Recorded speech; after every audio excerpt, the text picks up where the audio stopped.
नमस्कार, good evening. आपके अपनी पर्सनल फाइनेंस शो मनी गुरु को लेकर मैं पल्लवी आपके सामने हाजिर हूं।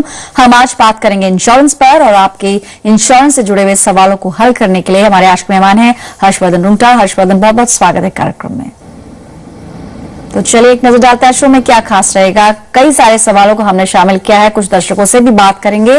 टर्म प्लान की अगर बात करें तो क्या कुछ चेकलिस्ट होनी चाहिए, साथ ही ट्रैवल इंश्योरेंस की बारीकियों को भी समझेंगे हर्षवर्धन से। मेडिक्लेम से अगर आप खुश नहीं हैं और दूसरी पॉलिसी में शिफ्ट करना चाह रहे हैं तो पोर्टेबिलिटी के लिए क्या कुछ प्रोसीजर है वो भी जानेंगे आज के इस शो में। और चलिए अब शुरुआत करते हैं। कुछ दर्शक हैं फोन लाइन पर। सबसे पहले कुंदन है हमारे साथ, पुणे से मौजूद है। नमस्कार कुंदन, गुड इवनिंग। नमस्कार। हाँ नमस्कार। मेरा नाम कुंदन फवाड़े है जी। मैं बैंक ऑफ महाराष्ट्र में पुणे में कार्यरत हूँ। मेरा सवाल है कि मैंने 4 साल पहले 25 लाख रुपए की टर्म इंश्योरेंस ली थी। ठीक है। एक प्राइवेट कंपनी कोटक इंश्योरेंस से। अभी चूंकि मेरी सैलरी बढ़ गई है और तो मुझे लगता है कि मेरी रिस्क कवर अभी कम पड़ रही है। तो मैं उस 25 लाख को 50 लाख में कन्वर्ट करना चाहता हूँ। ठीक है। तो मेरा सवाल है कि क्या एक नया पॉलिसी 50 लाख की लेनी चाहिए या 25 लाख के और उसी कंपनी में बढ़ानी चाहिए? ठीक है कुंदन, आपने बहुत ही वाजिब आपका सवाल है, क्योंकि सैलरी में अगर बदलाव हो रहा है डेफिनेटली रिस्क कवर पर आपका ध्यान गया। ये बेहद सराहनीय बात है। इनफैक्ट हमारे साथ आज के एक्सपर्ट है हर्षवर्धन। हर्षवर्धन, इन्होंने 2 बातें पूछी है आपसे। एक तो ये कि जो ऑलरेडी रनिंग है प्लान उसको कंटिन्यू करते हुए एक और 25 लाख का टर्म प्लान इनको लेना चाहिए, या फिर इसे रोककर एक फ्रेश 50 लाख का प्लान इनको लेना चाहिए, क्योंकि जैसा ये बता रहे हैं इनकी सैलरी एनुअल बेसिस पर लगभग 5 लाख के आसपास है। तो जो थंब रूल है कम से कम 10 गुना वाला, उसके हिसाब से इन्होंने कैलकुलेट किया है कि अब इन्हें बड़े कवर की जरूरत होगी। आपकी राय क्या रहेगी इस पर? वेल कुंदन जी, आपका एक एग्जाम्पल है जो बाकी हमारे व्यूअर्स को भी लेना चाहिए कि आपका जो लाइफ इंश्योरेंस रिक्वायरमेंट्स है वो आपको रेगुलरली असेस करना चाहिए। जैसे आपकी इनकम बढ़ी है, ये आपने सोचा है कि आपको अपना लाइफ कवर भी बढ़ाना चाहिए, ये बहुत अच्छी बात है। और आपके जरिए मैं चाहूंगा कि बाकी दर्शक भी ये चीज का ख्याल रखें कि आपने अगर 2 या 3 साल पहले अगर कोई पॉलिसी ली है तो उस समय की आपकी फाइनेंशियल सिचुएशन के हिसाब से ली है।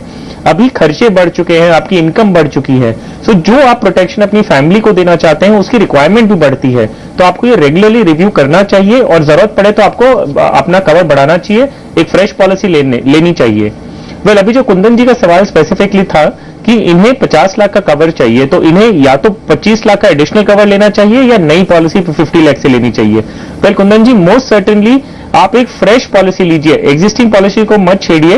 वो आपने 25 लाख से जो ऑलरेडी ले रखी है उसमें कई बेनिफिट्स होते हैं जो आपको एक पुरानी पॉलिसी होने के पर मिलती है। एक उदाहरण के तौर पर अर्ली क्लेम एक जो कॉन्सेप्ट है इंश्योरेंस में, अगर आप पॉलिसी लेते हैं और फर्स्ट 2 इयर्स के अंदर आपका क्लेम अगर आता है तो जो आप प्रूफ करना रहता है कि आपके कोई फ्रॉड नहीं है, कुछ नहीं है, वो पॉलिसी होल्डर पे होता है। 2 साल के बाद में अगर कोई क्लेम आता है तो ये जो कोई भी क्लेम रिजेक्शन के लिए इंश्योरेंस कंपनी को बहुत ही सॉलिड रीजन होना चाहिए जो आपका क्लेम रिजेक्ट करें। सो आपकी अगर पॉलिसी पुरानी है तो उसको डेफिनेटली कंटिन्यू करिए। आपको जो बढ़ाना है, आप एक फ्रेश पॉलिसी 25 लाख का लेके आप अपना पूरा कवरेज 50 लाख से कर सकते हैं। अब जब आपका सवाल था कि आपने क्लेम सेटलमेंट रेशियोज भी देखे हैं, आपने रिलायंस की पॉलिसी आपने कंसीडर की है। वेल, मेरा सुझाव ये रहेगा कि जब आप पॉलिसी खरीदते हैं आप कंपनी का क्लेम सेटलमेंट रेशियो जरूर देखें। ये भी आपने जो एक आइडेंटिफाई किया वो अच्छी चीज की है।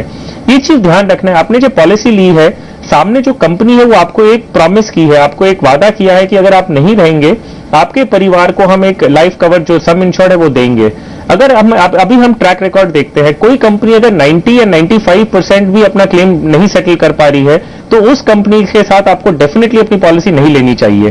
कोटक जिसमें आपको ऑलरेडी लाइफ कवर है, उनका अगर हम claim settlement ratio in the year 12-13 का देखें तो 92% है। तो आप बेशक आप कोटक से ही एक दूसरी पॉलिसी फिर से ले सकते हैं, लेकिन एग्जिस्टिंग पॉलिसी कंटिन्यू करिएगा, फ्रेश आप 25 लाख की लीजिएगा। कोटक में करने का आपको एक और फायदा होगा कि आपको जो काफी डॉक्यूमेंटेशन प्रोसेस ही शायद आपको नहीं लगेंगे क्योंकि आपका केवाईसी ऑलरेडी हुआ है। सो मेडिकल और बाकी जो प्रोसेस है थोड़े ज्यादा स्मूथ हो जाएंगे। और आपके नॉमिनी के लिए भी कि अगर कोई क्लेम आता है तो उनके लिए भी एक ही कंपनी से कोऑर्डिनेट करना होगा। तो ये सारी तरीके से कोटक में आप एक फ्रेश 25 लाख से पॉलिसी लीजिए, वो ज्यादा बेहतर होगा।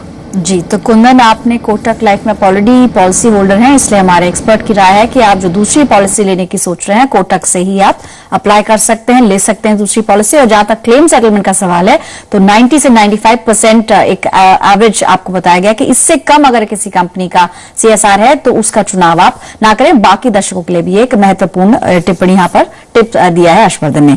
चलिए अभी ये ईमेल शामिल कर रहे हैं बिजन कुमार दे, इन्होंने कोलकाता से सवाल अपना भेजा है, ट्रैवल इंश्योरेंस को लेकर ये जानना चाह रहे हैं। जैसा इन्होंने अपने बारे में बताया, 58 इनकी उम्र है और इन्हें टाइप 2 डायबिटीज है। और यही इनका सवाल है कि अगर मुझे आउट ऑफ इंडिया जाना हो, क्योंकि इन्हें सिंगापुर जाना है कुछ समय बाद, क्या इनकी जो ये एग्जिस्टिंग बीमारी है उसका कवर क्या इनको मिल पाएगा या नहीं। और साथ ही जब ये डिस्क्लोजर देंगे किसी भी कंपनी की, अगर ये ट्रैवल इंश्योरेंस पॉलिसी खरीदते हैं, वहां पर डेफिनेटली इनको डिस्क्लोजर देना होगा कि एग्जिस्टिंग बीमारी कौन सी है, किसका ट्रीटमेंट चल रहा है। ऐसे में कवरेज किस तरह से वेरी करेगी। और कैशलेस पॉलिसी ये जानना चाह रहे हैं, तो कौन सी कंपनीज है जहां की पॉलिसी चेक कर सकते हैं हर्षवर्धन। वेल पल्लवी, इन्होंने बताया है कि इनके ही suffering from diabetes and hypertension. Well, आपको ये जानना है कि जब आप फॉरेन कंट्री या कोई भी विदेश जाते हैं तो जो आप पॉलिसी लेते हैं उसमें मेडिकल एक्सपेंसेस डेफिनेटली एक बहुत मेन रीजन है कि आप पॉलिसी लेते हैं। दूसरा, बहुत सारे दूसरे कवर्स भी पॉलिसी में मिलते हैं, जैसे आपकी अगर बैक हो गई है या आपकी कोई गलती की वजह से आप पे एक लायबिलिटी आ गई, एक पर्सनल लायबिलिटी आ गई, जो विदेशों में काफी होता है, तो वो सारी पॉलिसीज में।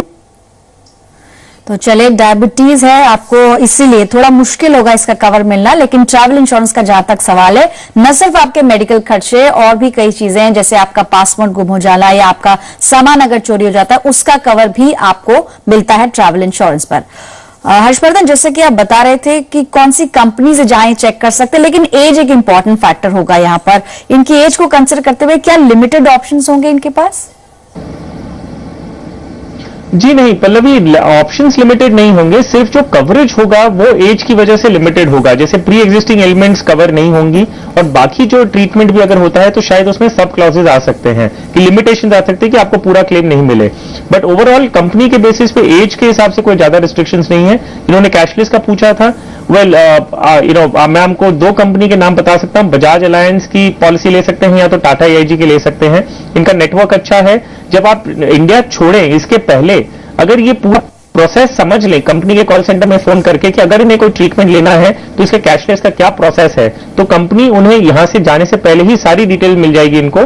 तो वहां जाके अगर कोई क्लेम आता है तो उन्हें दिक्कत नहीं आएगी। तो इतनी एक्सरसाइज एक 15-20 मिनट ये इंडिया छोड़ने से पहले अगर ये 15-20 मिनट स्पेंड करके अपनी पॉलिसी की डिटेल्स पढ़ लें तो इन्हें क्लेम के प्रोसेस में आसानी रहेगी। बिल्कुल, तो ये बहुत इंपॉर्टेंट बात है, ये आपको समझनी होगी कि अगर आप इंडिया से बाहर जा रहे हैं, यानी कि ट्रैवलिंग के लिए अगर बाहर जा रहे हैं आप, तो आप अपनी पॉलिसी के डॉक्यूमेंट्स पहले पढ़ें और जो भी आपको डाउट्स हैं वो आप बीमा कंपनी से कस्टमर केयर पर, जैसे कि हर्षवर्धन बता रहे हैं, पहले ही उसे क्लियर कर लें ताकि आने वाले समय में इनकेस आपको क्लेम लेना होता है तो कोई दिक्कत ना हो। फिलहाल एक ब्रेक के लिए रुकते हैं। एक बार आपको बता दें किस तरह से अपने सवाल आपको मनी गुरु में भेजने हैं। आप हमें ईमेल कर सकते हैं या फिर आप हमें SMS करें। इंश्योर लिखकर, हमारा कोड है इंश्योर, आप स्पेस देकर अपना सवाल भेज दें 57575 पर। साथ ही ईमेल आईडी आप नोट करें moneyGuru@zmedia.slgroup.com। फोन नंबर उसमें जरूर मेंशन करें। अगले हफ्ते के शो में आपका सवाल शामिल किया जाएगा।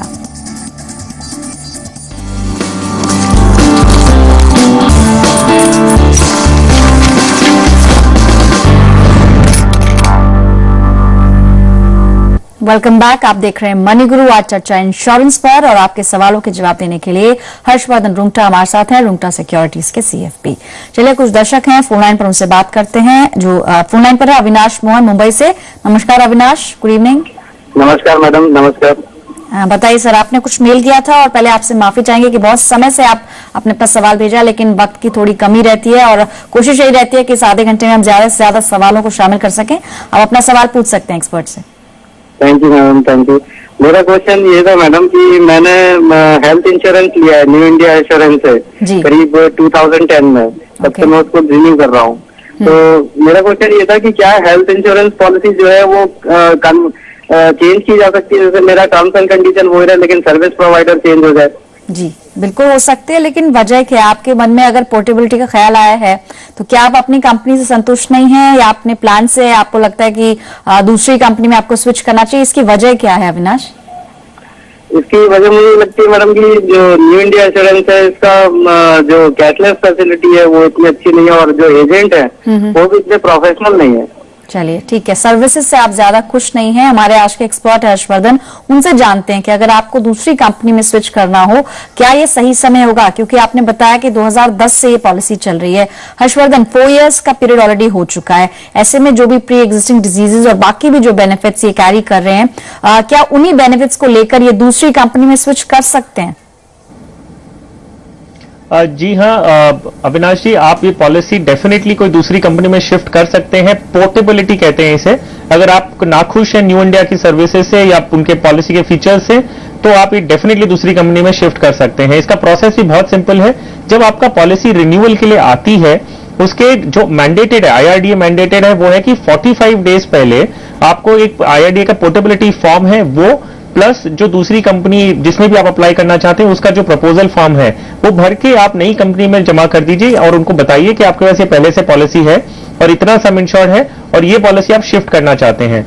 जो नई कंपनी है वो सारे प्रोसेस अपने हिसाब से पूरा कंप्लीट करेगी, आपके शायद मेडिकल टेस्ट भी फिर से मंगा सकती है और फिर वो डिसीजन लेगी कि आपको पॉलिसी देनी कि नहीं देनी।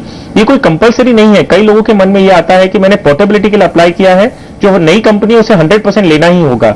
वेल, ये एक अंडरराइटिंग डिसीजन है जो एक नई कंपनी इंडिपेंडेंटली लेती है। लेकिन अगर जब उन्होंने आपको पॉलिसी इशू कर देते हैं, उसके बाद आपको कंटिन्यूटी बेनिफिट्स देंगे। इसका मतलब यह है कि जो आपकी प्री एग्जिस्टिंग डिजीजेज हैं या जो भी एक्सक्लूजन्स हैं, वेटिंग पीरियड है, वो सारा आपको बेनिफिट मिलेगा और आपके फिर कोई भी वेटिंग पीरियड, क्योंकि आपके 4 साल हो चुके हैं, आपके वेटिंग पीरियड आपको लागू नहीं होगा। आपके हित में एक चीज बता दूं कि आप ये प्रोसेस, IRDA कहती है कि आपको 45 डेज पहले शुरू करना है, लेकिन ग्राउंड लेवल पे प्रैक्टिकलिटी अगर हम देखते हैं तो जो पब्लिक सेक्टर एंटरप्राइज से जो शिफ्ट होती है, कई बार उनमें टाइम लगता है। तो आप ये प्रोसेस 60 डेज पहले शुरू कर दीजिए। आपके हाथ में टाइम रहेगा कि अगर आपको नई कंपनी ने इशू नहीं किया पॉलिसी, तो आप कम से कम न्यू इंडिया में वापस जाके इस साल के लिए फिर से उसे रिन्यू कर सकते हैं। तो 60 डेज पहले आप ये प्रोसेस शुरू कर लीजिए और सारी कंटिन्यूटी बेनिफिट्स आपको मिल जाएंगी नई कंपनी के साथ। चलिए, तो अविनाश, सारी बारीकियां बता दी हैं आपको हर्षवर्धन ने, और क्या कुछ चेकलिस्ट होनी चाहिए वो भी हम स्क्रीन पर रन कर रहे हैं। और जैसा कि हर्षवर्धन ने बताया, बहुत इंपॉर्टेंट है ये कि आप रिन्यूअल से आपके पास काफी समय होना चाहिए। रिन्यूअल में 45 डेज तो मैंडेटरी है, प्लस जैसे कि हर्षवर्धन ने बताया आप 60 डेज का एक बफर ले सकते हैं कि कम से कम 2 महीने पहले आप प्रोसेस स्टार्ट करें, क्योंकि अंडर राइटिंग से आपको गुजरना होगा और दूसरी कंपनी का ये फाइनल कॉल होगा कि वो पॉलिसी आपकी स्विच कर रही है या नहीं। तो कम से कम रिन्यूअल के लिए आपके पास समय होना चाहिए। अगले दर्शक हैं डॉक्टर सचिन बागले, हमारे साथ महाराष्ट्र से जुड़े हैं फोन लाइन पर। नमस्कार डॉक्टर बागले, गुड इवनिंग। नमस्कार, गुड इवनिंग। मैं डॉक्टर सचिन बात कर रहा हूँ जी। मेरी उम्र 36 ईयर्स है। मैं गवर्नमेंट सर्विस में हूँ जी। मेरा annual package around 14 lakh per annum है। ओके। मेरे पास एडिक्वेट टर्म इंश्योरेंस कवर है, ऑनलाइन टर्म इंश्योरेंस। मैं क्रिटिकल केयर जो lump sum payment of on diagnosis of certain critical illness, वो पॉलिसी के बारे में जानना चाहता हूँ। कौन सी पॉलिसी मैक्सिमम कवरेज देती है और कौन सी मेरे लिए ज्यादा से ज्यादा अच्छी रहेगी। मैंने नेट पे जो ढूंढा उससे मैंने देखा है कि बजाज अलायंस है वो 50 लाख तक कवर देता है। रैलीगेयर एश्योर करके एक पॉलिसी देखी, उसके बारे में I am not sure about it, लेकिन उसके बारे में भी जानना चाहती हूँ। डॉक्टर बागले, आपसे ये हम जानना चाहेंगे, आपने बताया कि जो मेडिकल एक्सपेंसेस है वो आपको रिएम्बर्स हो जाते हैं और टर्म प्लान भी आपने ऑलरेडी लिया हुआ है 2 करोड़ का, जो कि आपको लगता है कि सफिशिएंट है। जहां तक क्रिटिकल इलनेस कवर का सवाल है, जो आप चुनाव करेंगे, जो आपने कुछ कंपनी शॉर्टलिस्ट भी करी है, आपका क्राइटेरिया क्या है? किस आधार पर आप कंपनीज को शॉर्टलिस्ट कर रहे हैं ताकि एक्सपर्ट आपको बेहतर राय दे सके? जो मैक्सिमम कवरेज पॉसिबल जो दे सकते हैं, क्योंकि 5-10 लाख देने वाले काफी कंपनीज है, लेकिन 50 लाख का मैंने 50 लाख का देखा, लेकिन कोई मुझे किसी फाइनेंशियल प्लानर ने बताया कि वो आप कैंसिल हो गया। और दूसरा एक रेलिगेयर एश्योरर का करके नाम से एक पॉलिसी देखी, जिसके बारे में वो शायद 1 करोड़ 2 करोड़ का है, लेकिन वो मुझे ठीक नहीं लगा, क्योंकि मैंने सुना था कि IRDA ने 50 लाख का कैप लगाया है critical year lump sum payment hospital. और जैसा कि हम एक्सपर्ट से खैर जानेंगे इसमें ज्यादा डिटेल में, लेकिन थोड़ा बहुत जो जानकारी हम रखते हैं कि जो हर कंपनी की जो कवरेज है वो एक ही बीमारी पर अलग अलग हो सकती है। सुनते हैं कि हर्षवर्धन क्या कहते हैं। हर्षवर्धन, इन्होंने अपने एंड से भी काफी रिसर्च की है और 1-2 कंपनी शॉर्टलिस्ट भी करी है, इंटरनेट के माध्यम से इन्होंने निकाला कि कौन कौन सी कंपनीज क्रिटिकल इलनेस में बड़ी कवरेज इनको देंगी, लेकिन फिर भी क्राइटेरिया क्या रखें और अगर चुनाव करना है तो किस कंपनी का करें? वेल पल्लवी, पहली बात, ये जो क्वेश्चन इन्होंने उठाया है बहुत ही अच्छा क्वेश्चन है और मैं खुश हूं क्योंकि ये एक हो सकता है कि मेडिकल फील्ड से हैं तो ये समझते हैं ये पॉलिसी के महत्व क्या है। वेल आपके बाकी दर्शकों के लिए भी खाली एक एग्जांपल देके मैं बताना चाहूंगा कि एक मेडिक्लेम पॉलिसी और एक क्रिटिकल इलनेस पॉलिसी में फर्क क्या है। एक उदाहरण के तौर पर समझ लीजिए, एक इंसान को एक अगर हार्ट अटैक आता है, वो हॉस्पिटल में भर्ती होते हैं। जब हॉस्पिटल के जो बिल्स हैं वो मेडिक्लेम पॉलिसी एक्चुअल कॉस्ट से रीइंबर्स करती है। तो आपका अगर खर्चा 1 लाख रुपया है तो मेडिक्लेम पॉलिसी अगर आपकी 1 लाख रुपए की है तो वो रीइंबर्स हो जाता है। लेकिन जब वो इंसान हॉस्पिटल से बाहर आता है उसे थोड़ा वक्त लगने वाला है कि जब वो नॉर्मल अपना वर्किंग लाइफ ज्वाइन कर सके।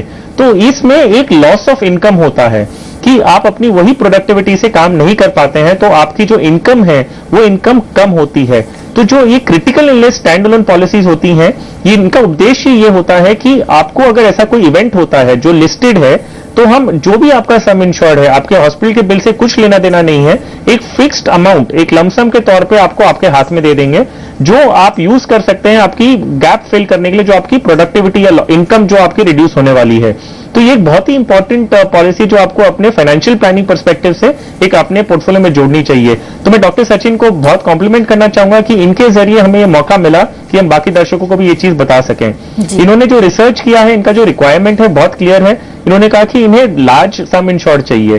तो वेल नॉर्मली देखा जाता है कि ये जो क्रिटिकल इलनेस पॉलिसी होती है उनकी प्रीमियम काफी हाई होते हैं। तो अगर ये इफ इज विलिंग टू पे दैट काइंड ऑफ प्रीमियम, तो ये बजाज अलियांस की पॉलिसी डेफिनेटली कंसिडर कर सकते हैं क्योंकि इन्हें 50 लाख का कवरेज वहां मिल रहा है। दूसरी एक पॉलिसी जो थोड़ी अच्छी है लेकिन उसमें रिस्ट्रिक्शन है कि आप सम इंश्योर्ड सिर्फ 4 लाख का ले सकते हैं, वो है LIC की जीवन आरोग्य। लेकिन अगर इन्हें सम इंश्योर्ड का ही मेन क्राइटेरिया है तो बजाज अलियांस की पॉलिसी डेफिनेटली कंसिडर कर सकते हैं। चलिए, तो आपको राय दी गई है क्रिटिकल इलनेस प्लान्स के बारे में और बाकी दर्शकों के लिए भी काफी महत्वपूर्ण जानकारियां हर्षवर्धन आपने दी हैं। फिलहाल हम रुकते हैं, आपको बता दें किस तरह से सवाल आपको भेजने हैं इस शो में। आप हमें ईमेल कर सकते हैं या फिर SMS करें। इंश्योर हमारा कीवर्ड है, आप इंश्योर लिखकर स्पेस देकर अपना सवाल 575 पर भेज सकते हैं या फिर money@zmedia.com इस पते पर अपने सवाल ईमेल के जरिए भेजें। याद रहे कि ईमेल के जरिए आपको जवाब नहीं मिलेगा, शो के दौरान आपसे हम बातचीत करेंगे।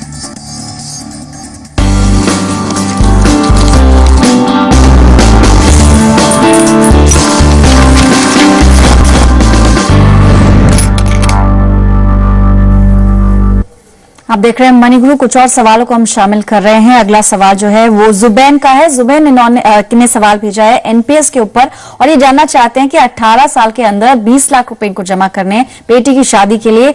इतने लंबे समय में क्या इंश्योरेंस एक सही विकल्प हो सकता है या फिर क्या यही एक इकलौता विकल्प हो सकता है जिससे बड़ी रकम जुटाए? आप क्या कहते हैं हर्षवर्धन? वेल पल्लवी, अगर ये 18 साल के लिए निवेश करना चाहते हैं तो डेफिनेटली हम सजेस्ट करेंगे कि ये एक हाई ग्रोथ एसेट्स में लें। जो आप मान लीजिए इक्विटी म्यूचुअल फंड्स में अगर ये निवेश करते हैं और हम अगर 14% का रिटर्न्स एस्टिमेट करते हैं ओवर 18 ईयर्स, तो इन्हें एक मात्र सिर्फ 2100 रुपीज हर महीने के अगर SIP करते हैं तो इन्हें 18 साल बाद 20 लाख का जो टारगेट है वो फुलफिल हो जाएगा। सो मेरी सलाह ये रहेगी कि इंश्योरेंस या कोई भी दूसरी तरह तरीके में नहीं जाएं और सिंपल एक SIP शुरू करते हैं 2100 रुपए के लिए, जो इनका टारगेट है वो फुलफिल हो जाएगा। इन्हें एक चीज खाली है कि इन्फ्लेशन और थोड़ा ध्यान में रखें। अगर इन्हें लगता है कि 18 साल बाद 20 लाख की जरूरत जो अमाउंट है वो काफी है तो फाइन, अदरवाइज इन्हें इन्फ्लेशन भी कंसिडर करना चाहिए और उसी प्रकार उन्हें शायद इन्वेस्टमेंट भी बढ़ाना पड़े। ठीक है, तो आपको इक्विटी में बेहतर रिटर्न मिल पाएगा लेकिन रिस्क उसमें ज्यादा होगा, इसलिए कम समय में अगर आप सोच रहे हैं ज्यादा रिटर्न मिल जाएगा, इसको थोड़ा सा रीइवैल्यूएट करें। और साथ ही आपको विकल्प भी बता दिए गए हैं कि फिक्स्ड इनकम में बैंक FDs RDs आपके पास ऑप्शन है, अदरवाइज आप म्यूचुअल फंड्स का रुख कर सकते हैं। फिलहाल इतने ही सवाल आज हम शामिल कर पाएंगे। हर्षवर्धन, आपका बहुत बहुत शुक्रिया जी बिजनेस को अपना कीमती समय देने के लिए। फिलहाल मनी गुरु से इतना ही। नमस्कार।